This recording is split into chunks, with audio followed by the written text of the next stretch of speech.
Welcome to Acts of Awakening, a series of heartfelt conversations about the roles that we play, the masks that we wear, and the archetypes we embody.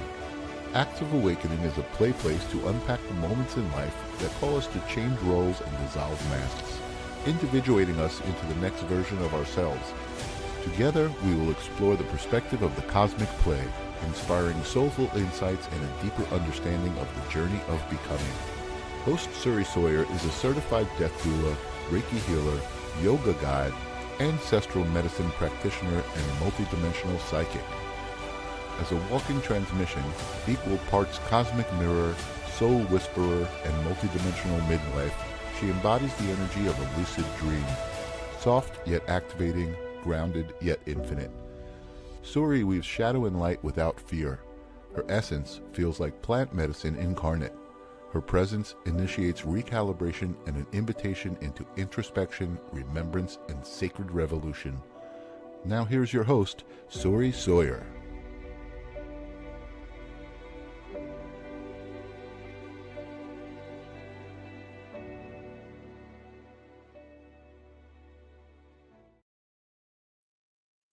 Good day, beautiful people.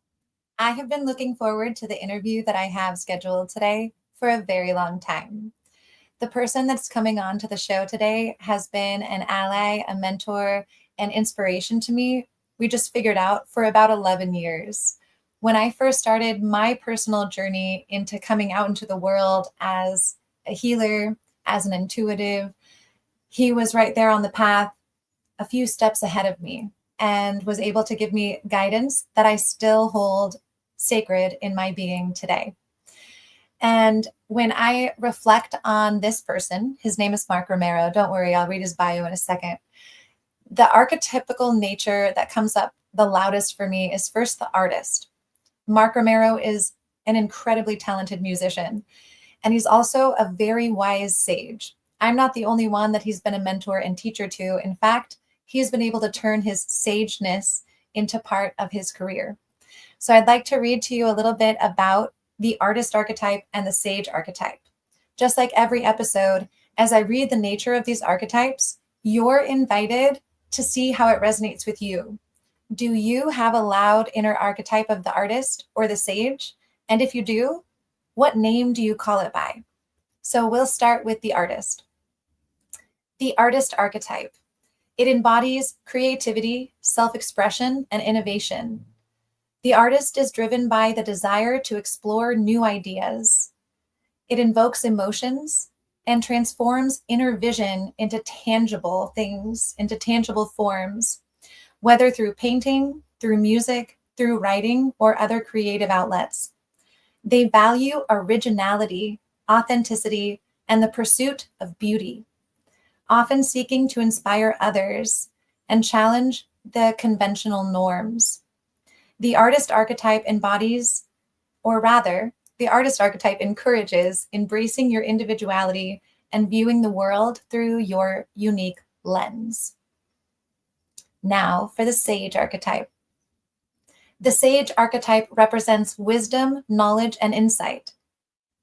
Sages are seekers of truth, often dedicated to the understanding of the deeper meaning of life and the universe. They prioritize learning, reflection, and rational thought, aiming to share their understanding to help others grow intellectually and spiritually.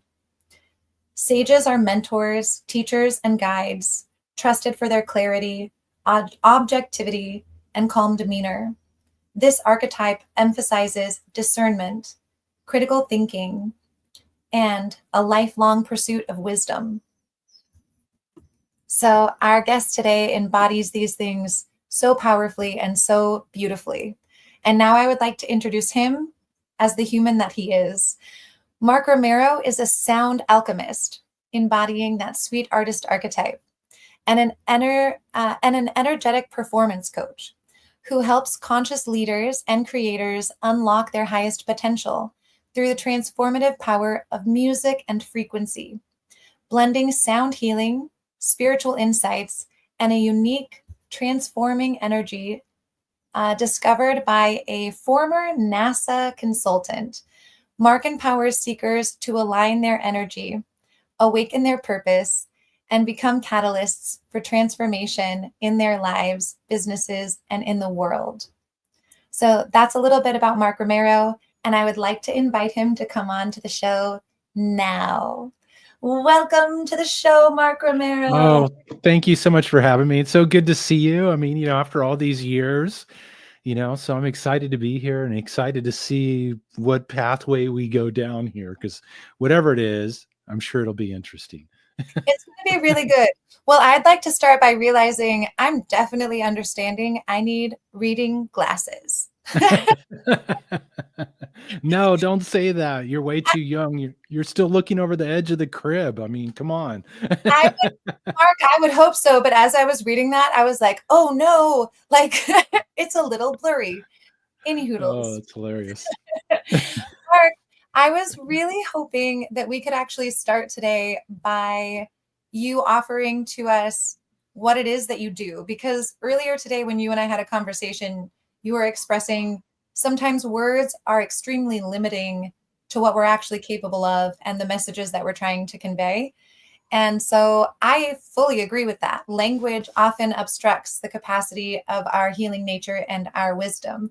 So I thought it would be a really cool way for you to introduce yourself by playing for us. Sure, I would love to. So, one of my favorite pieces, and we can talk a little bit more about what musical mantras are, but is a musical mantra for opening. I think if we really truly embody the power of our intention to begin to shape and shift matter and energy and to begin to create and recreate our lives, we would be, I think, so much more mindful about this innate power and ability that's within us all. So, this piece is kind of like to support all of us opening to that divine unlimited potential that's within us. We're all in the process of unveiling it, no matter where we're at. And I think we're all definitely very dedicated to wanting to unveil more and to live from that place. So this is a beautiful piece and opportunity to just breathe in the notes and set an intention for yourself and decide what it is that you would most like to open to. So this is a musical mantra for opening. Just take some nice deep breaths.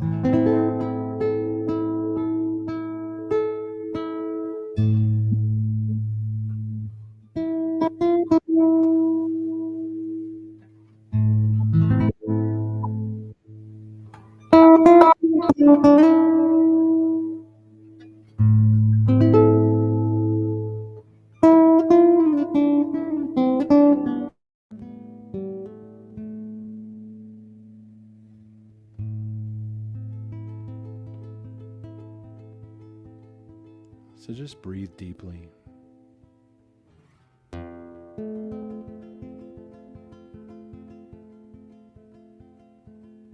Allowing yourself to center into this moment, this time, this space, and to turn your attention inward.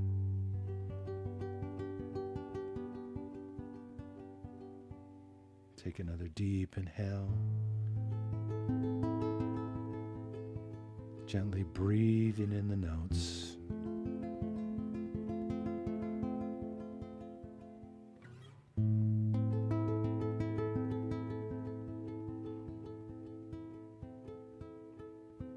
Allowing yourself to open.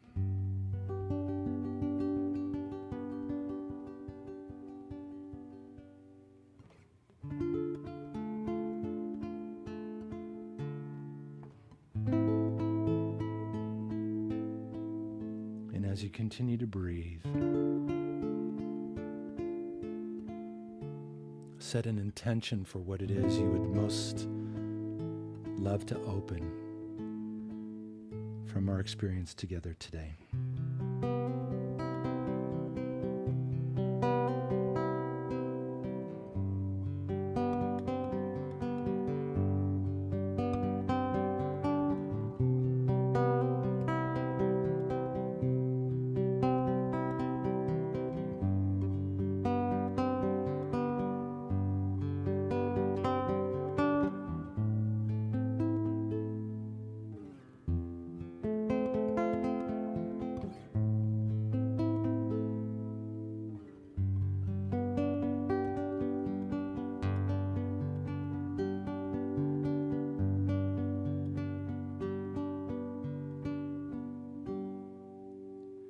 take another deep breath.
So just take another deep inhale and just open mouth, let it go. And there you go, a little musical mantra for opening. Thank you so much, Mark. My pleasure. I actually find it difficult to speak after that, which is a funny thing because I'm supposed to interview you now. If I could just tell you how many times I have done online programs, somebody's interviewed me.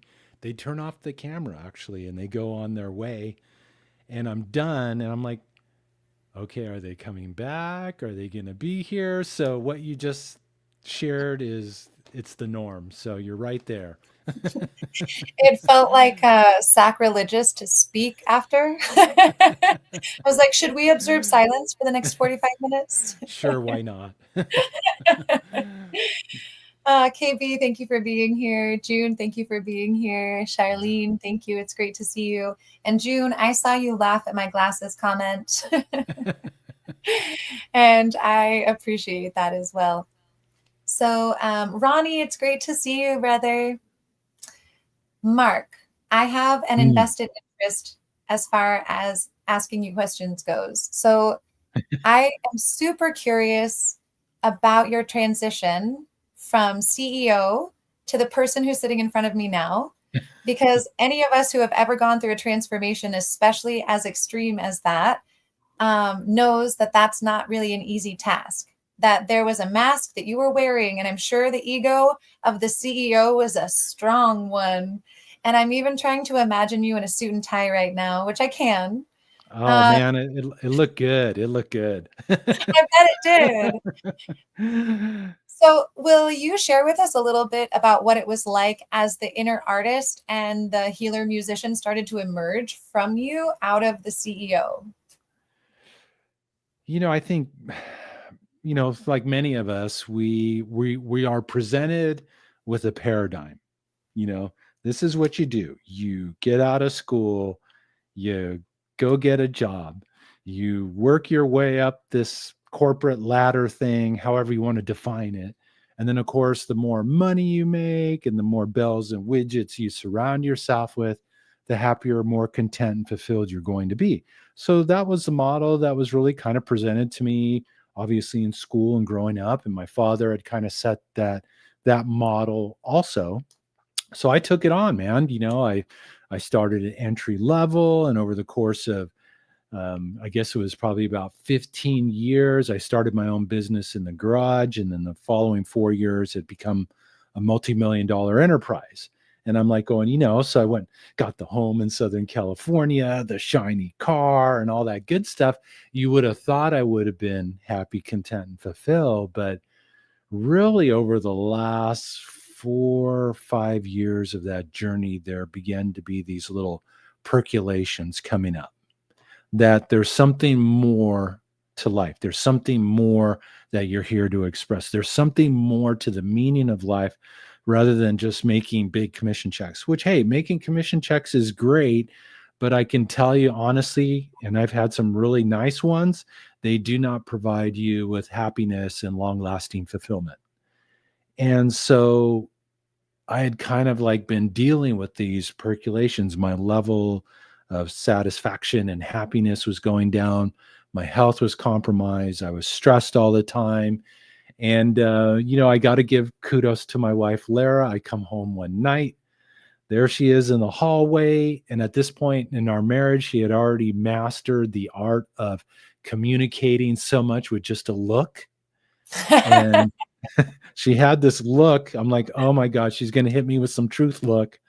And she just told me, she said, I don't care how much money you're making. I look in your eyes and you're dead.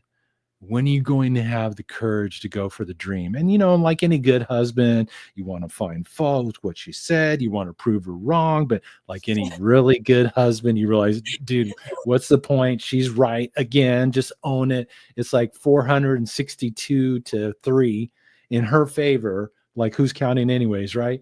At this point. But she was right. And, I'd done all this. And along with those percolations of dissatisfaction, I had always had this passion and this interest. And that's why I love the sage archetype. I wanted to, when kids wanted to be firemen and policemen, I wanted to be the wise men, for Halloween. Give me one of those sheet things and tie it around my head. Man, I was good. And so there had always been this commitment to do that. And so during those levels of discontent, I'm like going, I want to go out and I want to speak. I want to share a message. This was my actual thought initially, was I wanted to pontificate words of wisdom that would magically change people's lives. And so after that run-in in the hallway, so to speak, I left to pursue that. I went in and told my partners, that's it, I'm done. I can't do this anymore. You can't pay me enough to sacrifice my soul and what I was sacrificing at that point in time. So I finished up my time and I began on my journey to not doing healing work, not even doing music really, was to speak and to step into that kind of like very traditional coach, motivational speaker type role. But as we all know, and if you're tuning into this show, we all know at this point that life has its own magical ability to unfold in the most uncertain, unpredictable ways possible that lead us on journeys we never could have imagined in a million years. And that was certainly the case for myself. So was it terrifying?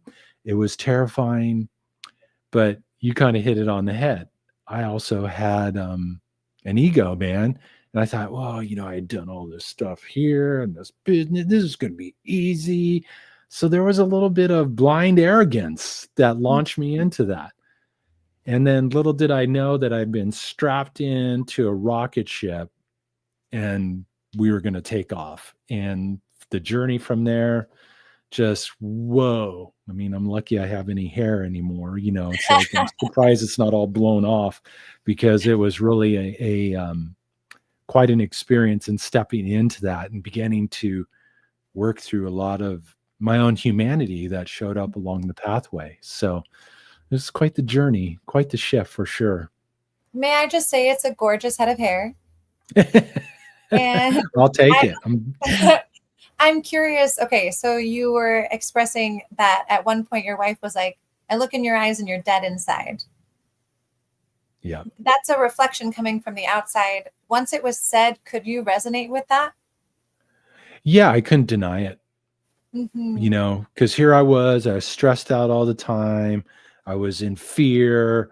When you're doing multi-million-dollar deals, man, the stress and the tension level go way up. And then on top of that, it also has the ability to bring the good and the ugliness out of humanity around you through competitors and environments and stuff. And I was just done. Mm-hmm. I was done. And I think ever since I was a little kid, I always knew that I was here for a purpose and a reason. So I decided to leave and take the leap and hop on the rocket ship, so to speak. Yeah, something like that. I want to say hi to Michael Zinn and Kay Weezy Jones. We're not doing readings on this show. However, if you stick around, I guarantee that there are nuggets in here that you will benefit from. Not only that, but Mark will play for us later. And whatever it is that you feel like you're seeking in this moment, you can find it within, supported by the music that he creates, and also this really incredible conversation. Cool. I gotta know, I've heard this story before, but I vaguely remember it because it was 11 years ago. Will you share with us how it was discovered? Well, what does your music do?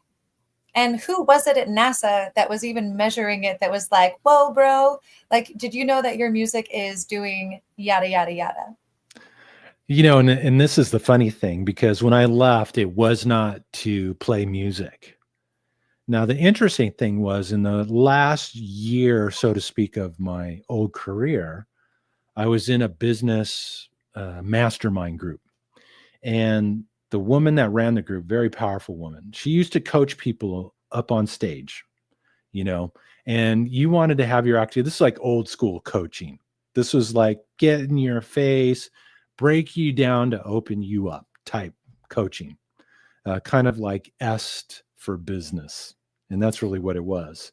So I had accomplished amazing results in this group. And I sent her a thank you card. And I figure, well, why just send a thank you card when you can send one with a CD in it? So I sent her a thank you card with CD. And some months later, I'm up on stage ready to be coached by her. And man, I'm prepared, because you want to be prepared. Okay. First question out of her mouth, Mark, what are you doing with your music? I'm like, nothing. And then she got angry, man. The veins started popping out and stuff. And she just got right in my face. And she goes, let me tell you something, Mr. Romero. There are people that can play, and then there are those that can play with their heart, passion, and soul. She goes, you have that ability. And furthermore, you're ripping off the world by not sharing it. You need to come back with a CD for sale the next meeting, or don't come back at all. You can go sit down now. I didn't even get a chance to rebuttal. I'm dragging myself back to the seat. And you know what? I invested a lot of money in this group. I made a kind of like pre-run CD. Came back the next time. Well, that pre-run CD ended up becoming my first full production CD that I wanted to make just for fun, just to have the experience. And so one night, to answer your question in a long sort of way, I'm playing at a wellness center, a gig that Lara said, hey, you need to go play for this wellness center, you know, and I'm done playing my set. And this woman comes up to me that runs the center. I hear these tones in your music. And I'm looking at her, man, this girl, she's going to get weird. I can tell. I just knew it, you know, at this point in time. I was not fully submerged in the woo-woo at this point in time, you know. And I'm like going, okay. And then she got right up in my face and she goes, and nobody can hear the tones but me. And I'm like going, I'm thinking in my head, I knew it, man. And I go, and, you know, being kind of a smart ass I could be, I said, you know what? I heard some tones too, man. Back in the 80s, listening to Pink Floyd, The Wall, watching the lava lamp with my buddies. We heard some tones. And she goes, no, I'm serious. Give me a CD. I know these scientists. So I'm giving her a CD more so just so she'll leave me alone. And next thing I know, this is almost 20 years ago now, I get invited to a lecture on quantum physics and energy and consciousness. And in this lecture, they're showing how our energy is being disrupted by things that have become so mainstream in the world today. Chemicals, EMFs. I mean, back then there wasn't even Wi-Fi and 5G and all the different stuff we're exposed to today. And they're demonstrating how things we use every day are compromising our energy, compromising our levels of consciousness. And they invited me to come. They asked me to bring the guitar. I figure I'm going to play during break time, donut time or something. But halfway through the lecture, they go, Mark, come up on stage. We want you to play. And I'm playing and I see people's physical energy shift instantly in front of my eyes. And I'm like going, what the heck is this? So here's this guy, Dr. Jones. He was one of those guys with more letters after his last name than the last name itself, PhD, quantum physicist, energy worker. I mean, just amazing background. And I find myself a week later talking to him going, hey, man, we've done preliminary study on your music. You have harmonizing frequencies that are coming through your music that are giving the ability to tune and harmonize listeners' energy fields, preventing them from being negatively impacted by all these vibrational barriers in our environment. Way over my head at that point in time. What? He goes, we want to buy 1,000 CDs from you and start selling them. I'm like, okay, now that I can understand that. I'm not sure about everything else. So that was my beginning to bringing forth music that could help people to reduce stress, enhance their spiritual connection, how their mental functions work, their physicality, put the body into an optimal state for self-healing, and completely unexpected, turn that led me off in a direction I never could have planned for in a million years at that particular point in time. Wow. What did that do to your ego? Actually, the first word that showed up when you asked that question, it scared the heck out of me. That's what I would imagine, is that like none of that was in the framework. I'm hearing tones in your music, Mark Romero. No, and even before that, I don't know if it was before that. It must have been before that. Lara told me one night, you're a healer, don't you? And I said, you know what? Don't even talk to me about that healing mumbo jumbo stuff. This is before I knew about the music. She already knew. What can I say? I don't get away with anything at home, And it's like, she already knew. I'm like, don't even talk to me about that stuff, man. That's the kind of stuff. They take you out to the backyard, they tie you to a tree, and they set you on fire, man. I don't want nothing to do with that. And of course, I married a doctor of metaphysics. What does she say? I think you might have some past life issues to resolve. If you ever want to send a recovered CEO running down the hallway with his fingers in his ears going, la, la, la, I can't hear you, that's what you tell him. And I ran. But if anything I learned that night, no matter how fast you run, you still take yourself with you.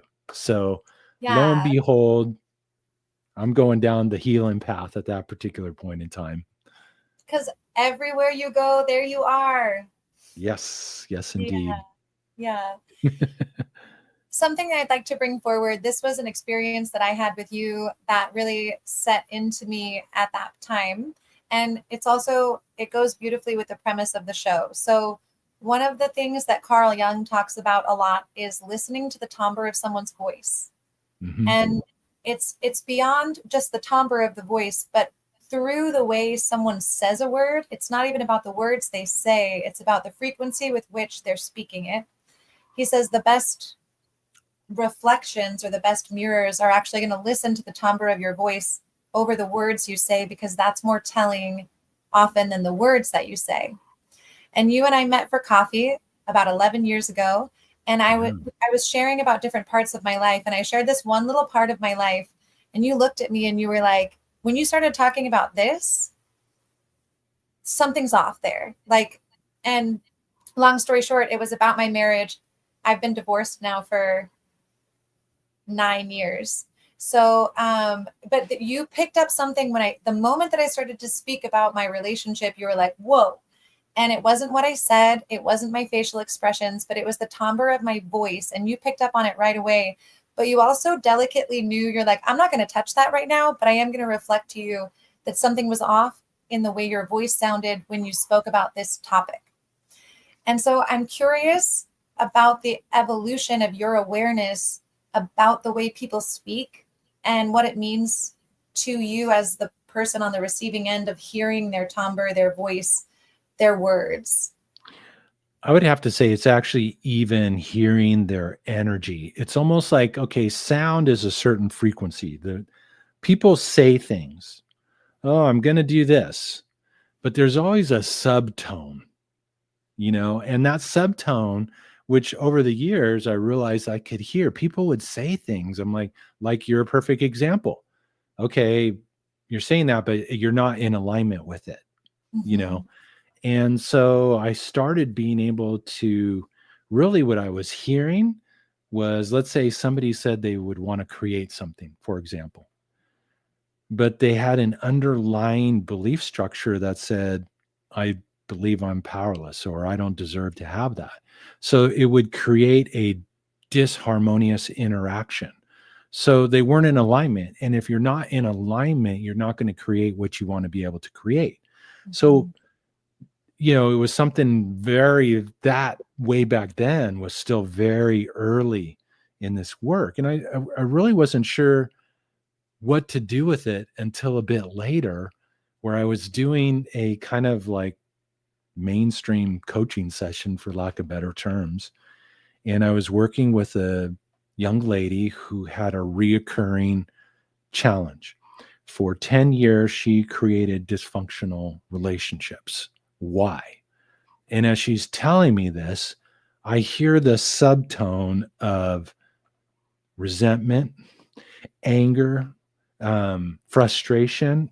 And so, being the curious natured person I am, the sage, right?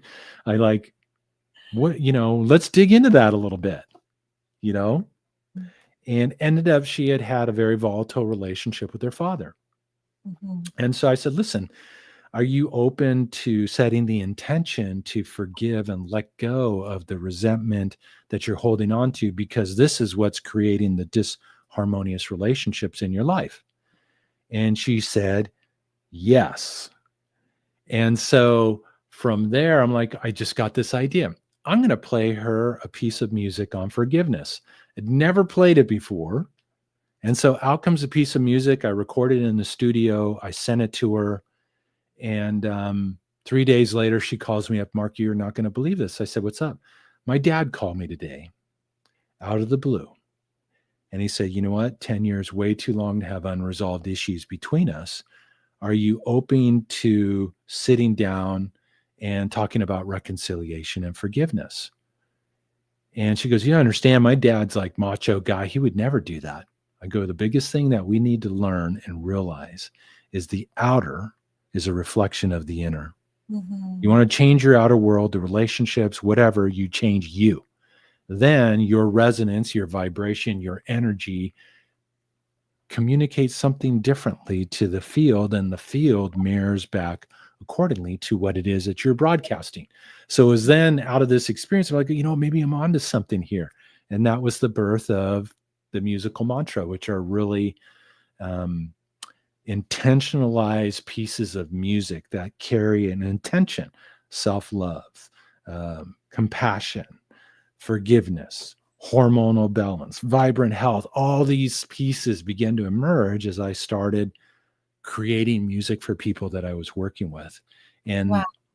all out of that, in hearing that subline, or what did you call it, a timbre, I call it like a underlying frequency, came out of Mm-hmm. that. And I started creating vibrational pieces that would align that energy and allow them to let go and transmute past unresolved traumas and bring them into alignment. When you're in alignment, you can play beautiful music. When the guitar's in tune, I can play beautiful music. If it's not in tune, it doesn't matter how well I play. I am not Right. going to make beautiful music. Right. There's a couple questions that came up in here, and I wonder, I'm going to read them. We'll see what comes up. So KB says, what different qualities surface with sound?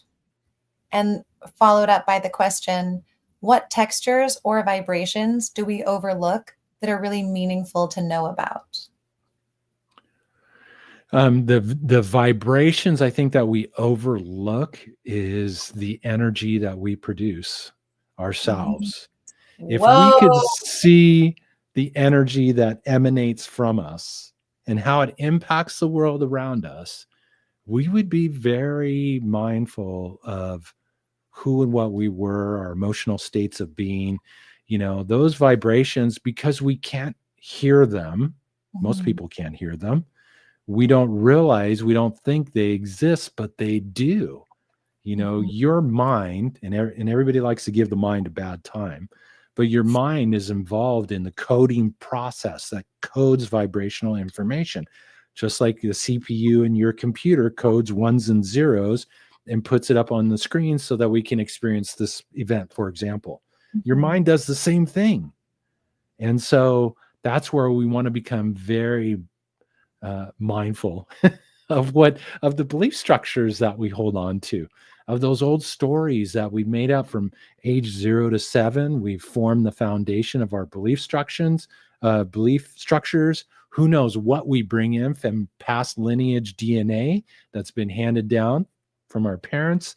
Then we have experiences with family growing up, school, religion, education, medical, all these different media, all these different things that basically lay down many, I guess what we could call limiting beliefs that Mhm. in essence kind of hide the truth of who what we are. So those are the most powerful vibrations of all, our own resonance. And because many of us are so busy thinking, caught up in the busyness of life, we don't realize what it is that we're putting out into the world and how important it is.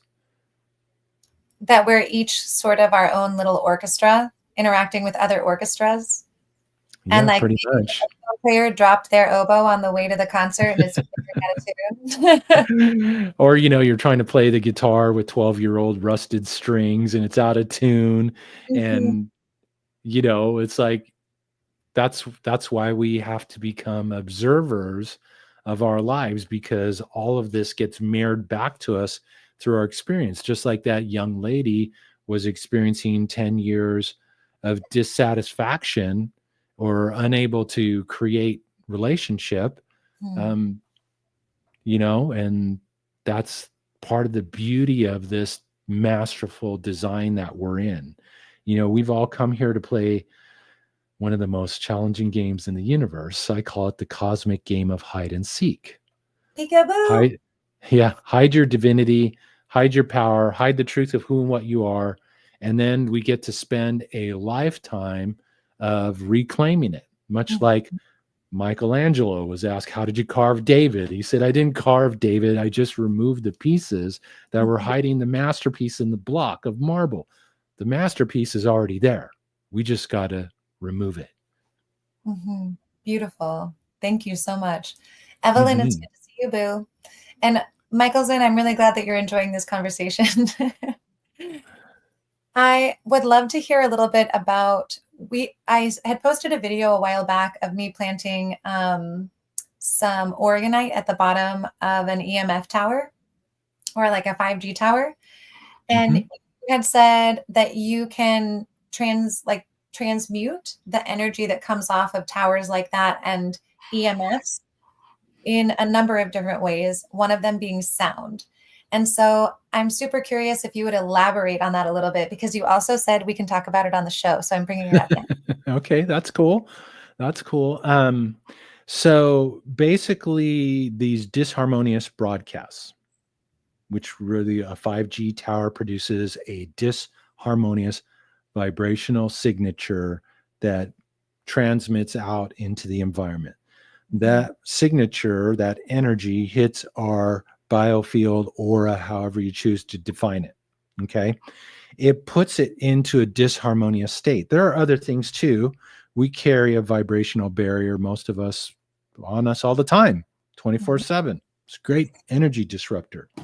So, what the music and the energy in the music does, it has the ability to regulate, tune, and harmonize your field, regardless of what you're being exposed to in Mhm. the environment. So, yes, anything that is disharmonious can be made harmonious. We all have the innate ability to be able to do that. We just don't know. We don't, it's never been welcome as a possibility. Yes, you can put orgonite, and there are wonderful minerals that we have in the bedroom, for example, that are great for cleansing energy in these different aspects. But the most powerful energy cleanser is the energy within you that you can send out to things. You can send love to that tower. In this work over the years, and being able to do this, you can send a harmonizing frequency to a 5G tower and have it shift the energy that's coming out. And how I've been able to demonstrate that is, so when I went to that lecture with those scientists and I started playing, I saw people have a shift in their physical energy. When your body, your physical, super biological computer self is in tune, it's going to have an increase in strength, flexibility, endurance, coordination, and balance. 5 physical factors that are the outpicture of a harmonious field. You can introduce that energy into a 5G tower, and then you can demonstrate below it with a person that their energy shift instantaneously, Mm. allowing them to remain in a harmonious state regardless of what they're being exposed to in the environment. So in essence, it brings a new light to that saying, how can you be in the world but not of it? You Mm-hmm. know, everything broadcasts at 88.5, all the dysfunction, all the division, all the judgment, all the racism, all the, all the banter we get bombarded with at with the military, that too, but the media, you know. And what if you could move from 88.5 to 92.7? Then you're no longer receiving that broadcast. And Mm-hmm. that's the beauty of what happens when you harmonize your field. You can begin to move yourself out of that particular frequency wavelength where you're no longer, being negatively impacted by it. So what I'm hearing is that we can tune ourselves to be vibrating at a different harmonic frequency that isn't even receptive to the other frequency. Like it's like changing the radio station of your own Perfect. harmonics so that the other ones, like you're like, yeah, it's there, but I'm on a different station. Exactly. Because, Mhm. 88.5 is still broadcasting, even though I'm tuned into 92.7. And what's the significance of 92.7? Is that significant? I'm assuming That's it's because you said it. That's just the number that came out. Usually I use like 102.7 or something else. It So sounded like you were about it's to make just a an radio. analogy. Okay. Beautiful, beautiful.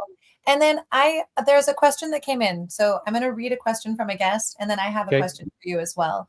So Sure. Katie asked, what's the difference between healing with singing versus healing with an instrument? The instrument. That's the difference. That's it. I use Yeah. a guitar, which I play much better than I sing. But Mm-hmm.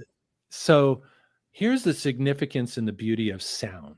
Okay. So if you're bringing in a high vibrational frequency, you need to have something to bring it into the third dimensional world. Yes. Okay. I mean, Mm-hmm. I guess I could like just sit here and fire up my Zoom cam and just stare at the camera and send energy, but that's not very entertaining, you know. So there are people that have beautiful voices, and what a wonderful vehicle to be able to send healing out into the world. Think about bowls, sound bowls, chimes, all these different aspects. I think a thing that people still need to realize is sound is programmable.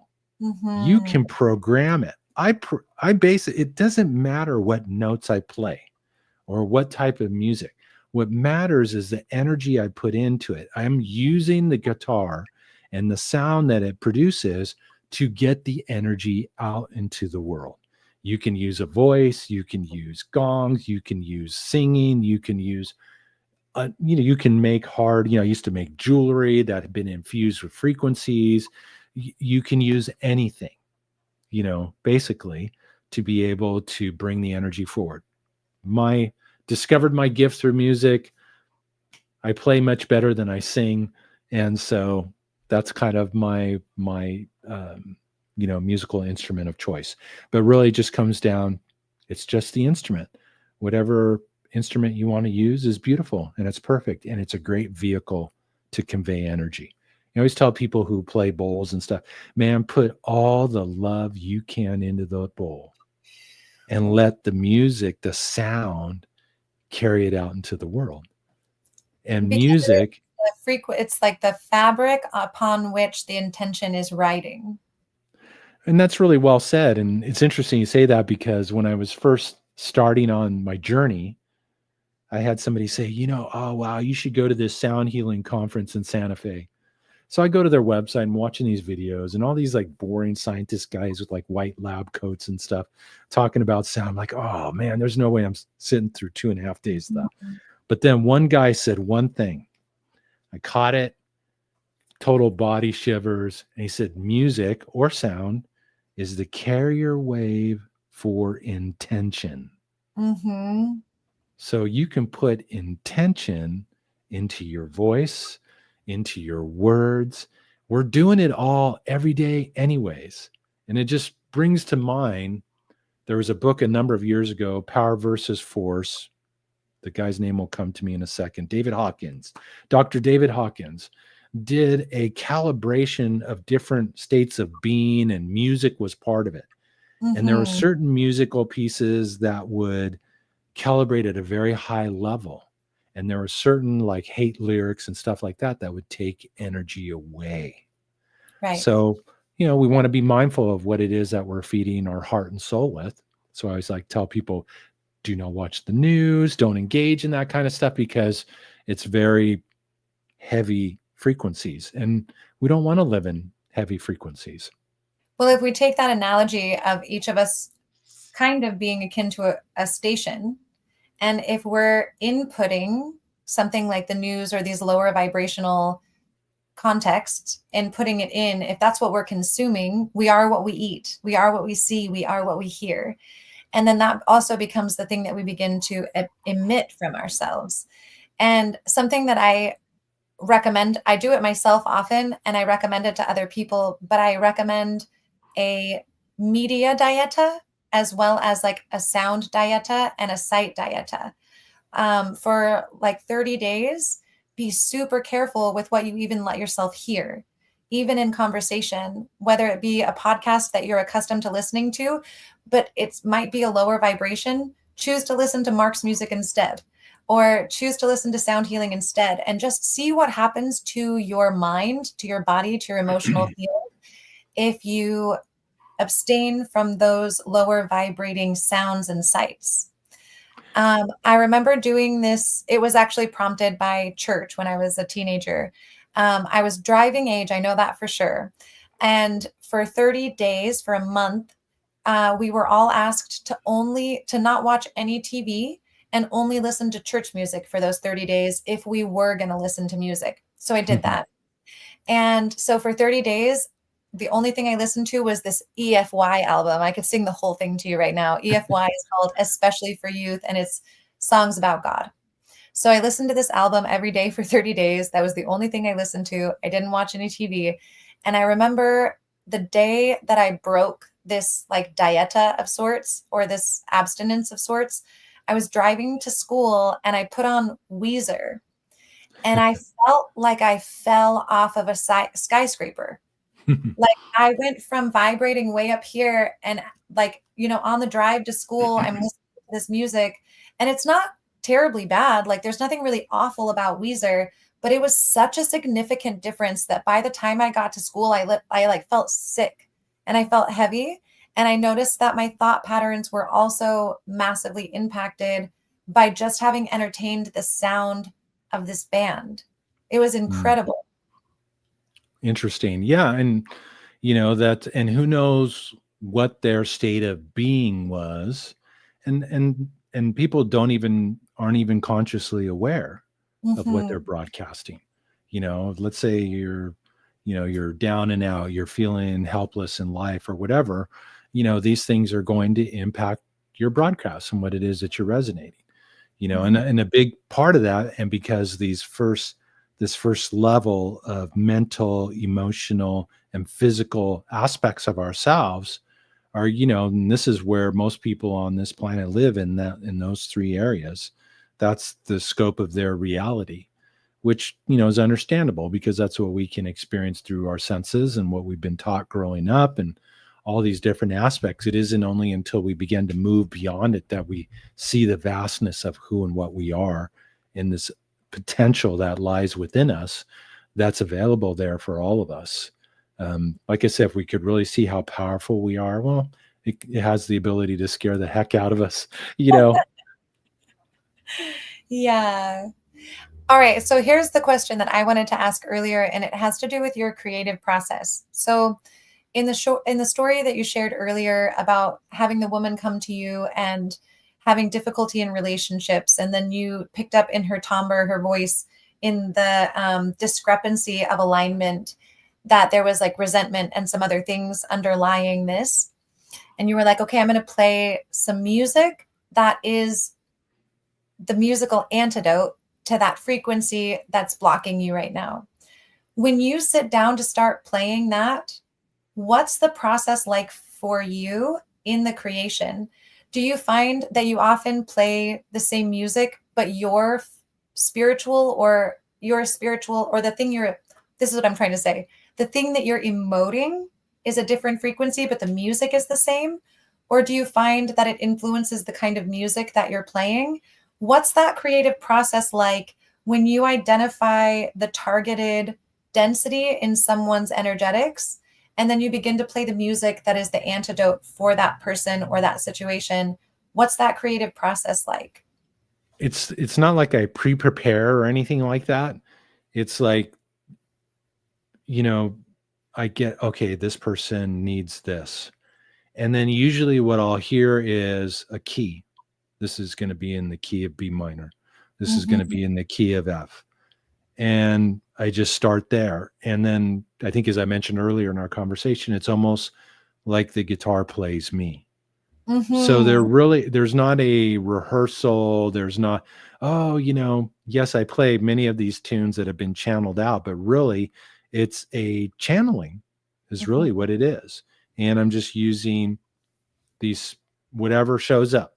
It's like, I'll always get a key. And then from there, we'll see where it goes, and again, I'm surprised where it goes. And sometimes it's almost like if I get myself out of the way, it's like really amazing stuff comes in, because there's always that part.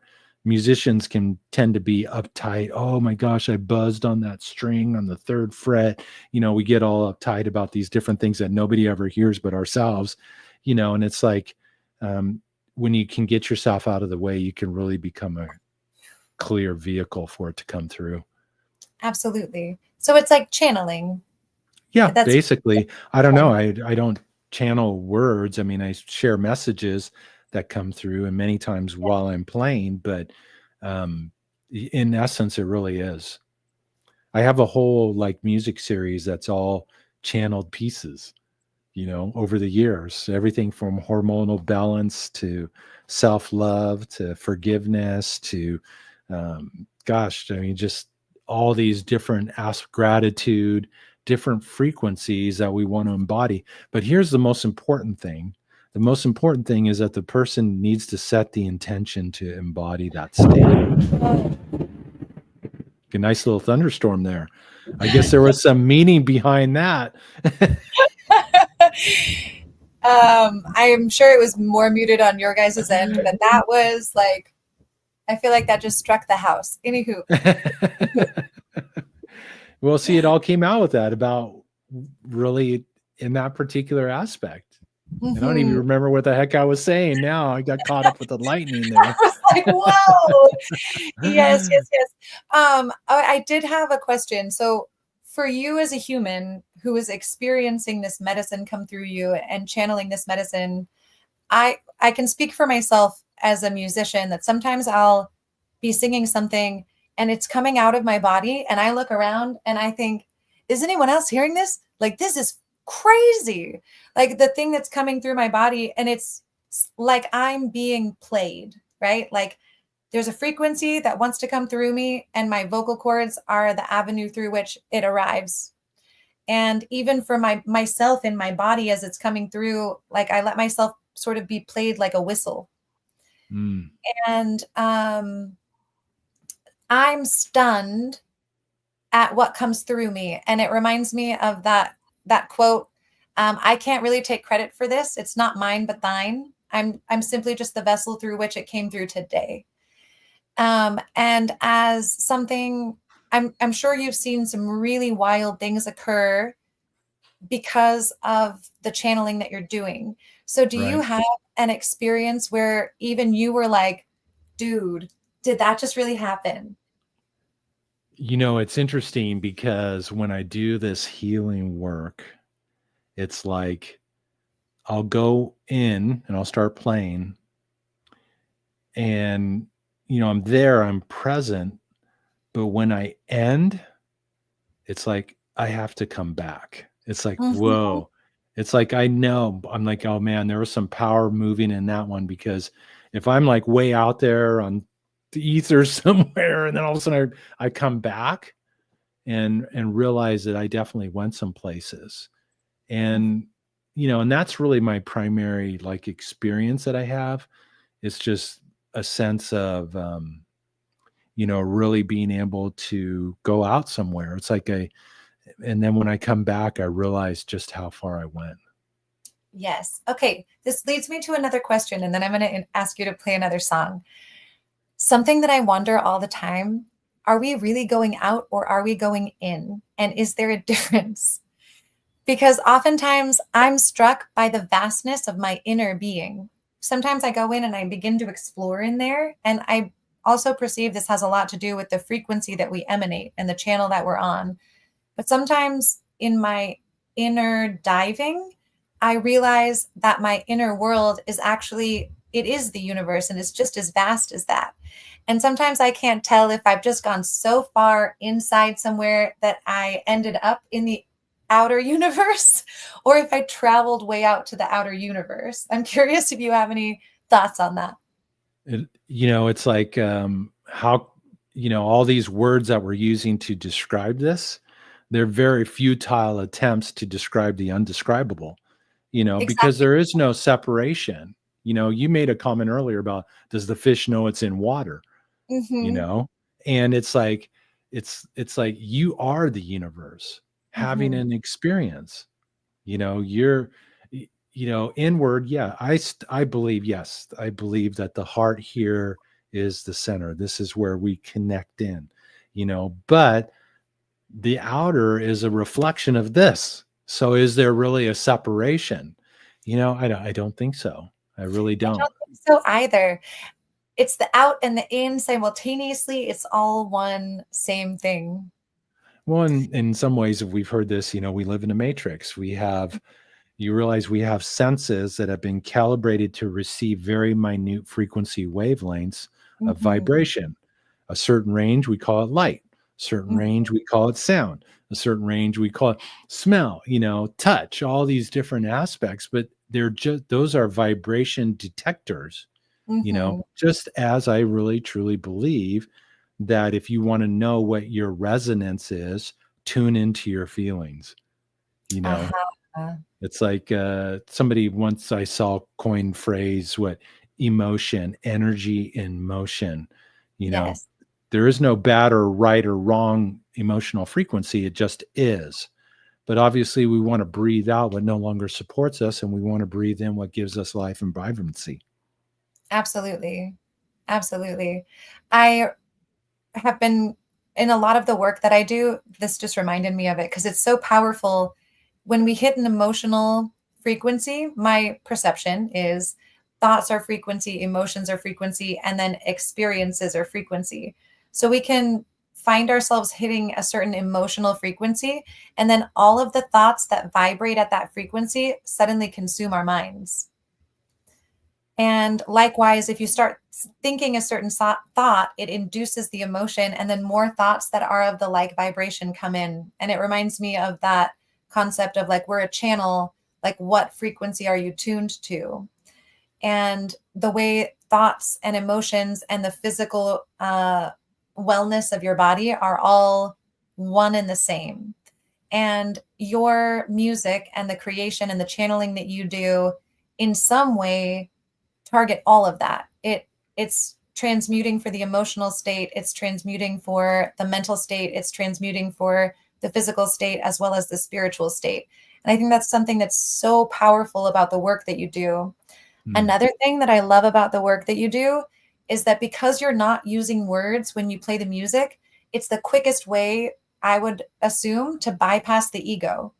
Because if The you mind, yeah. yeah, if you use too many words, then the mind and the ego can start to get tripped up on it and even start to hold on to certain frequencies that the goal is to let go of and let them come into a higher, different resonance. Well, and that's part of the beauty of sound or music or vocals or guitar or whatever, is that it bypasses, because remember, the mind uses words, and Mhm, words have different meanings for different people. mhm, Semantics, all these different things. One line said one word might mean something to one person and something completely different to another. And that's the beauty of working with sound. and that's basically how we create, how the universe was set in motion. Mm-hmm. It's interesting because Dr. Jones, the gentleman who discovered the frequencies in my music, he transitioned a number of years ago now. I'm not sure how long ago, but I was kind of out in the wilderness and I wasn't really asking a lot of questions. What am I doing here? What is this all about? How do I really bring this forward to support people and really fulfill this that's been etched upon my heart and soul? And around that time, a friend of mine sent me this video and I hear this quote and I heard it and I completely reverberated with it. And the Mm-hmm. quote was this. It says, people think we need to seek enlightenment. No, we are enlightened. That is our natural state. What is Uh-huh. unnatural is the state that we have been put into. We need to rise above the vibrational barriers and the limiting belief systems that are holding us in a state of unenlightenment. It's not Mm-hmm. about seeking it. It's about removing what is stopping us from being what we already are. You already are enlightened. You already are a beautiful projection of universal source energy. What I'm doing is creating tools that people can use, like a screwdriver, a hammer, or whatever, to reveal this magical within themselves. We have to quiet down the static and noise from all of our technology and the stuff and not Mm-hmm. being impacted by it so that we can bring our energy into alignment and to tune. And then, of course, we need to deal with the most powerful energy disruptor in the universe, those stories of lack, limitation, I don't deserve, the beautiful things that we all have to one degree or another. Hey, if you're here having a human experience, you've got them. Great. And we get a whole lifetime guarantee of being able to have plenty of opportunity to release them and let them go. It's Wow. part of this cosmic design, at least here on this game board of planet Earth where it is right now. It's true.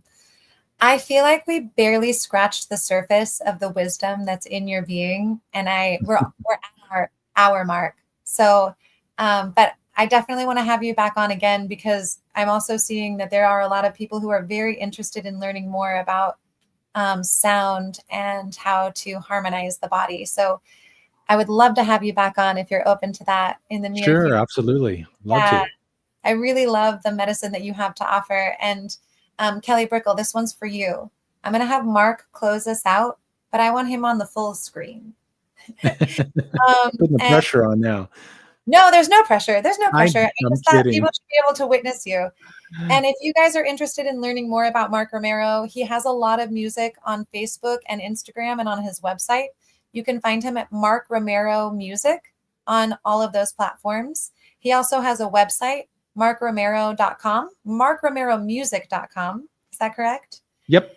And for all of you that are here right now, if you look at the bottom of the screen, it says markromeromusic.com/gift. And if you go there right now, you'll get a free download of his music. And if you are currently in Southern California, Mark has an event coming up. Did you say next month? Oh, just it's actually an online event. I didn't have, if they come on, if they access the gift, they'll be notified of this event. Next week, I'm doing a program entitled Heal Your Life at the Speed of Sound, and it's all focused on healing and restoration. So Heal Your Life at the Speed of Sound by Mark Romero. It's next week. It's online. You can get the information for that if you go to markromeromusic.com/gift. I feel like a real radio announcer right now. You did great. You did great. Who knew? Come a long way from yoga instructor. I don't know. I think that helped me get here. But anyways, I'm sure it did. I'd like to release all of the people listening right now. Get comfortable, get settled. And what is it? Jay Weezy, this one's for you, bro. So cool. And it's like I always bookend my healing sessions and what I do. So we opened with opening, obviously, and this piece is all about grounding and grounding the pieces, the insights, the inspiration, the information that presented itself to you, to anchor that in to help you to move forward from wherever you're at right now. And there's always a little message that comes through, so we'll see what arises. And I invite you just to take some nice deep breaths. Just breathe deeply.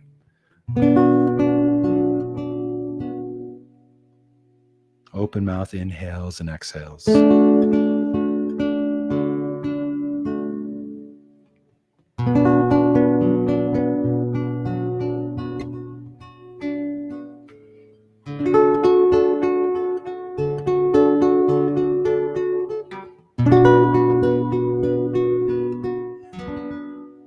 Just breathe.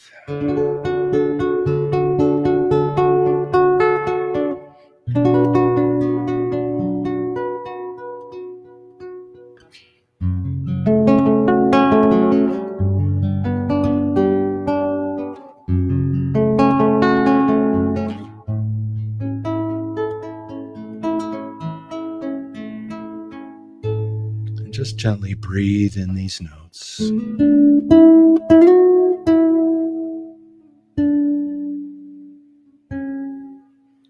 And remember that who you are matters. And there's this beautiful power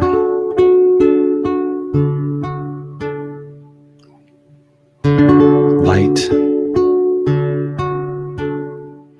and gift that's yours and yours alone to share, to shine, and to reflect into this world.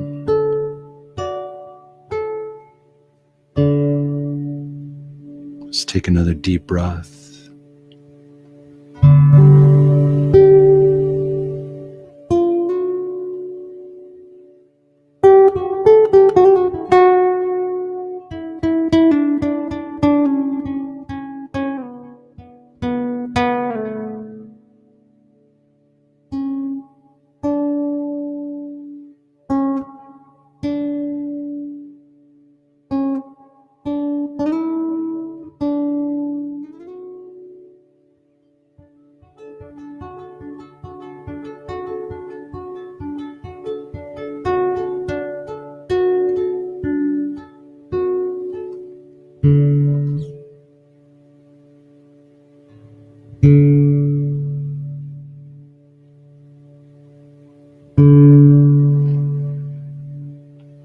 So if you're able, just put your hand on your heart space. Take the biggest inhale you've taken all day. Open mouth, just let it go. And I invite you to take on an act of self-kindness, an act of self-love. Keep it simple, keep it sweet. Set into motion where we've gone today, the energy that we've worked with, the discussion that we've had, and then look to see how life responds. Follow any synchronicities, any ahas, creative ideas. I guarantee you something will show up in your experience, and follow those breadcrumbs.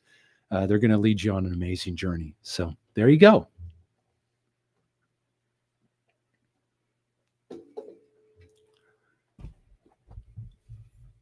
Oh, you're muted. There you are. Yeah, I'm back. Thank you, Mark. And thank you so much, everyone, for witnessing and watching. You've heard me say it before, but I'll say it again. Your attention is absolutely precious.